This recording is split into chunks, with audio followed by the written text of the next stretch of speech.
Hello, everyone. It's Phil Lee returning with another episode of Civil War Chat. Today is November 7th, 2022, the day before Election Day, 2022.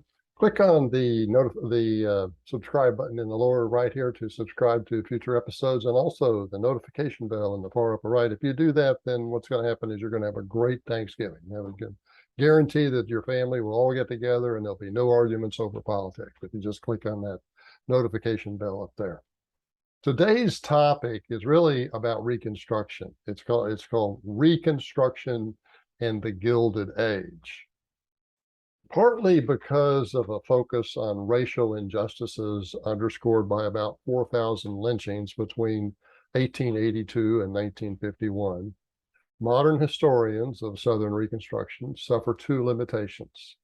First, they tend to ignore or minimize how developments in one section of the country impacted those in the other.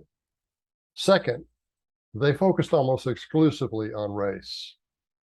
Regarding the first limitation, a valid picture of Reconstruction cannot be drawn without integrating the history of the Gilded Age in the North with that of Reconstruction in the South. The experience of Amos Akerman provides an example.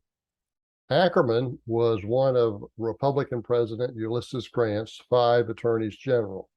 He served 8 years and he had 5 attorneys general.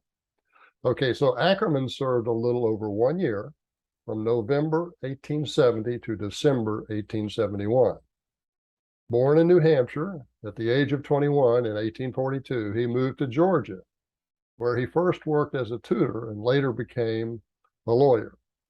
Despite initially opposing secession, he remained loyal to the South and served as a Confederate quartermaster during the Civil War. He saw combat after Union Major General William T. Sherman invaded Georgia in 1864. Akerman was one of the most vigorous of Grant's attorneys general in prosecuting the Ku Klux Klan. In order to expedite prosecutions, he expanded the powers of the then newly created Federal Justice Department. Ultimately, about 600 Klan members were convicted. Although most received light sentences, 65 were imprisoned for up to 5 years at a federal penitentiary in Albany, New York. Now, these numbers are significant because until this time, there was not the federal government didn't have this kind of arrest power, and you can see that they made prompt use of it, primarily in South Carolina and North Carolina. Grant, however, may have unintentionally disclosed his secondary interest in racial justice when he abruptly asked Akerman to resign in December 1871 after 13 months. Partly at the prompting of Secretary of State Hamilton Fish, Grant had misgivings about Akerman's, quote, obsession, close quote, with the Klan. Perhaps more importantly, Akerman also frustrated important Northern capitalists. He was, for example, critical of the dubious terms under which railroads often qualified for federal subsidies. He may have suspected the long festering Credit Mobley scandal that was a paragon of such corruption and would soon dominate the news. In June 1871, Akerman had denied land and bond grants to the Union Pacific Railroad, which had given Credit Mobley lucrative contracts to build the line when the railroad itself was unprofitable because of the inability of the partially completed line to generate much traffic in a sparsely populated territory. So the railroad was building out into the west, but it was so sparsely populated out there was hardly any traffic. So what the promoters of the Union Pacific did is they created a separate company called Credit Mobley to build the railroad, and all the money then went to the Credit Mobley and away from the Union Pacific. Credit Mobley allocated shares of stock, and as a genteel form of bribery, to influential politicians, including both of Grant's vice presidents, as well as future President James Garfield, who likely committed perjury when he denied it. Shortly before resigning, no, as I understand it, Garfield was offered the stock, never really took it. And then when the news came out, he said, well, I never really took it, so I'm not involved here. But he was scheduled to get it. Let's put it that way. Okay, so shortly before resigning, Akerman confronted the previous Attorney General, Ebenezer Hoar, when the latter was representing a railroad client's land grant claims.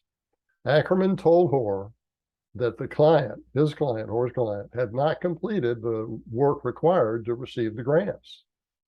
Nearly simultaneously, Interior Secretary Columbus Delano complained to Grant that Akerman had annoyed railroad moguls Collis Huntington and Jay Gould with similar unfavorable rulings to their interest. Whether at the urgings of Fish or Delano or Hoar, Grant replaced Akerman with George Williams, who became the new Attorney General and who later resigned under bribery accusations, as did Interior Secretary Delano. Grant biography William McFeely concluded that after Akerman's resignation, quote, the finest champion of human rights in the Grant administration went home to Cartersville, Georgia, where he practiced law privately for only 8 more years. He had given up on his native North and Northerners, close quote. Akerman correctly reasoned that Northerners were too preoccupied with the economic progress and growing wealth of the Gilded Age to be much concerned about racial equality. Following his resignation, he wrote Georgia's carpetbag governor, Benjamin Conley, quote, even such atrocities as Ku Kluxery do not hold their attention. The Northern mind, being active and full of what is called progress, runs away from the past, close quote. Significantly, Akerman was echoing a point that was increasingly obvious to Northerners outside of Washington City. 6 years earlier, in 1866, the editor of the Chicago Tribune wrote U.S. Senator Lyman Trumbull of Illinois, quote, you all in Washington must remember that the excitement of the great contest is dying out, and that commercial and industrial enterprises and pursuits are engaging a large share of the public attention. People are more mindful of themselves than of any philanthropic scheme that looks to making Sambo a voter, juror, or office holder, close quote. The same month that Akerman resigned, the 39th Congress reconvened after a 10-month recess under a cloud of suspicion that it was controlled by the railroad industry. One newspaper correspondent famously suggested that notices be nailed to the congressional doors stating, quote, the business of this establishment will be done hereafter in the offices of the Pennsylvania Railroad, close quote. In addition to being the biggest railroad, the Pennsylvania was the country's largest corporation at the time. Akerman's story also shows how political actions targeted at the South later boomeranged to impact developments in the North. Although urged to destroy the KKK, President Grant had doubts about using stern federal powers to supersede the legal prerogatives of the state. This was a new thing. He was wary of claims that he wanted to become a military dictator, and there were definitely claims of that. One bill under consideration that might be subject to such interpretation proposed to give the president the right to use the army to enforce court decisions and suspend the writ of habeas corpus. He got it. Nonetheless, reasoning that federal interdiction in the local affairs was justified when tax collections and mail transportation were endangered, Grant threw his support behind that 1871 bill, and it became known as the Ku Klux Klan Act. 23 years later, Grant's logic for using federal power to protect the mails during the KKK crisis was applied to striking laborers. During the 1894 Pullman strike, workers disrupted train movements, particularly through Chicago. In response, President Grover Cleveland authorized armed federal troops to run the mail trains.